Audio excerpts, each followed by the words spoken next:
It's an ML Sports Take brought to you by Burn Dairy, Camillus Golf Club, and CH Insurance in your corner every day, every way. Martin Kaymer, remember him? 10 years ago, he won the U.S. Open at Pinehurst.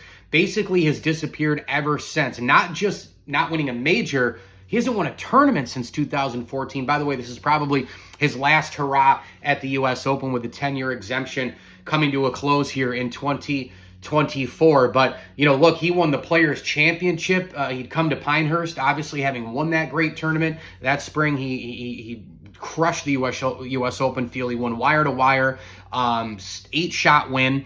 And it looked like maybe he would be this big new attraction on the tour. And that's what's crazy about golf. You come on the scene, you win the Players, you win the U.S. Open. Here's the next thing. Talked about this about Jon Rahm last year. Now, Jon Rahm has 2 majors, and I think he does have staying power. I think this is just a thing that he's going through with LIV and the injury and all that sort of thing. I think he will bounce back.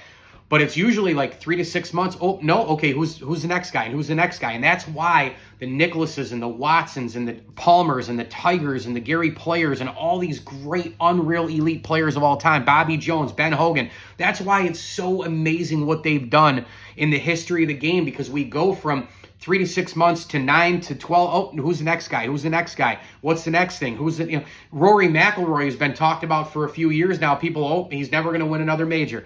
He's got a ton of golf left. So we forget things. We live in the moment a lot. I mean, it's a combination of both. But Martin Kaymer, I mean, my God, the length, the size, the ability, crushing the field 10 years ago, all these different things. I thought maybe he was an up-and-coming new guy, especially not just winning the Players, but winning the U.S. Open. Let's see if he can find some magic in his golf swing this week. Apparently, he stayed in the same hotel, in the same hotel room as 10 years ago. These guys are so superstitious sometimes. It isn't even funny. ML Sports Take brought to you by Camillus Golf Club, CH Insurance, and Stanley Law Offices. Stanley Law Offices, together, they'll work to get you the maximum reward.